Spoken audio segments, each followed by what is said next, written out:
Hello दोस्तों, आपका स्वागत है हमारे चैनल में। आज हम आपको बताने जा रहे हैं महाभारत से जुड़ी वो घटना जो नींव बनी महाभारत युद्ध की। तो चलिए जानते हैं। यह कहानी शुरू होती है गांधार राज्य से। गांधार राज्य के राजा सुबल थे, जिनके 100 पुत्र और एक पुत्री थी। पुत्री का नाम गांधारी था और सबसे छोटे पुत्र का नाम शकुनी था। वह जन्म से ही विलक्षण बुद्धि का स्वामी था और राजा सुबल को अत्यंत प्रिय था। शकुनी की पत्नी का नाम आर्शी था। शकुनी के 3 पुत्र थे, जिनके नाम उलूक, वृकासुर, विप्रचित्ति था। ज्योतिषियों के अनुसार गांधारी की जन्म कुंडली में प्रथम पति की मृत्यु का योग था। इस दुर्घटना को टालने के लिए ज्योतिषियों ने एक सुझाव दिया। गांधारी की शादी एक बकरे से कर दी जाए, बाद में बकरे को मार दिया जाए। इससे कुंडली की बात सिद्ध हो जाएगी और बाद में गांधारी की दूसरी शादी कर दी जाए। उस समय गांधार राजकुमारी के रूपलावण्य की चर्चा पूरे आर्यावर्त भारत में थी। जब गांधारी की शादी के लिए धृतराष्ट्र का रिश्ता आया तो शकुनी को यह जरा भी पसंद नहीं आया। शकुनी का मत था कि धृतराष्ट्र जन्म से अंधा है और उनका सारा राजपाट तो उनके भाई पांडु ही देखते हैं। शकुनी ने अपना मत दिया, पर होनी को कौन टाल सकता है। पहले पितामह भीष्म ने सोचा कि गांधारी का अपहरण करके लाया जाए, लेकिन अंबा और अंबालिका ने उन्हें ऐसा करने से मना कर दिया था। आठ पितामह भीष्म गांधार की राजसभा में धृतराष्ट्र का रिश्ता लेकर गए, लेकिन उन्हें मालूम था कि उनका प्रस्ताव ठुकरा दिया जाएगा। तब पितामह भीष्म ने क्रोधित स्वर में कहा कि मैं तुम्हारे इस छोटे से साम्राज्य पर चढ़ाई करूंगा और इसे समाप्त कर दूंगा। अंततः राजा सुबल को भीष्म के आगे झुकना पड़ा और अत्यंत क्षोभ के साथ उनको अपनी सुंदर पुत्री का विवाह अंधे राजकुमार धृतराष्ट्र के साथ करना पड़ा और वो हस्तिनापुर आ गई।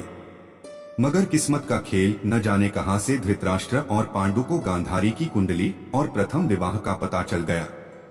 यह सब जानकर उन्हें बड़ा क्रोध आया कि यह बात उनसे छुपाई क्यों गई कि गांधारी एक तरह से तो विधवा ही थी और उसकी कुंडली में दोष भी था। इस छल से चिढ़कर उन्होंने गांधारी के पिता सहित 100 भाइयों को पकड़कर जेल में डाल दिया। चूंकि धर्म के अनुसार युद्ध बंदियों को जान से मारा नहीं जा सकता, अतः धृतराष्ट्र और पांडु ने गांधारी के परिवार को भूखा रखकर मारने की सोची। इसलिए वो गांधारी के बंदी परिवार को हर रोज केवल एक मुट्ठी अनाज दिया करते थे। गांधारी के भाई और पिता समझ गए कि यह उन्हें तिल-तिल कर मारने की योजना है।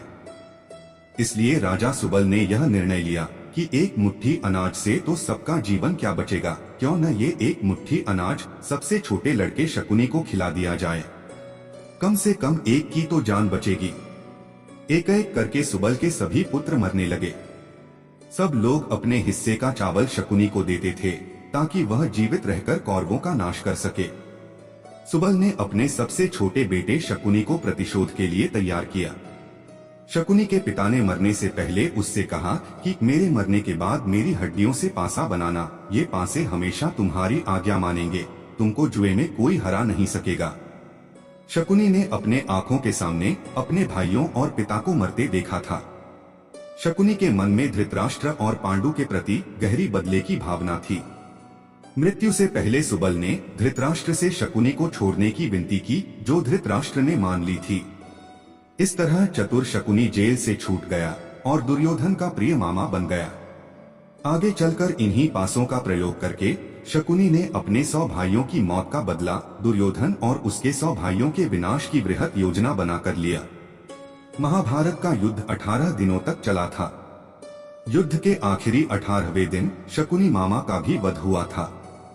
सहदेव ने शकुनी का वध किया और उनके जुड़वा भाई नकुल ने शकुनी के पुत्र उलूक को मौत के घाट उतारा था। शुरू के 10 दिन भीष्म पितामह ने कौरवों की तरफ से युद्ध का नेतृत्व किया। भीष्म पितामह को अर्जुन ने शिखंडी की आड़ से मार गिराया। इसके बाद गुरु द्रोणाचार्य कौरवों के नायक बने। गुरु द्रोण ने अगले 5 दिनों तक कमान संभाली। द्रोणाचार्य ने ही 13वें दिन चक्रव्यूह की रचना की, जिसमें अर्जुन के बेटे अभिमन्यु को फंसाकर कौरवों ने वध कर डाला था। फिर 14वें दिन अर्जुन ने जयद्रथ को मार गिराया, क्योंकि उसने ही पांडवों को अभिमन्यु की मदद के लिए जाने वाले रास्ते को रोक रखा था।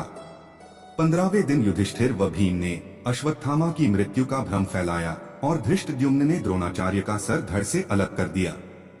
अगले 2 दिनों तक युद्ध में कर्ण कौरवों के मुखिया बने। 17वें दिन अर्जुन ने कर्ण को खत्म किया।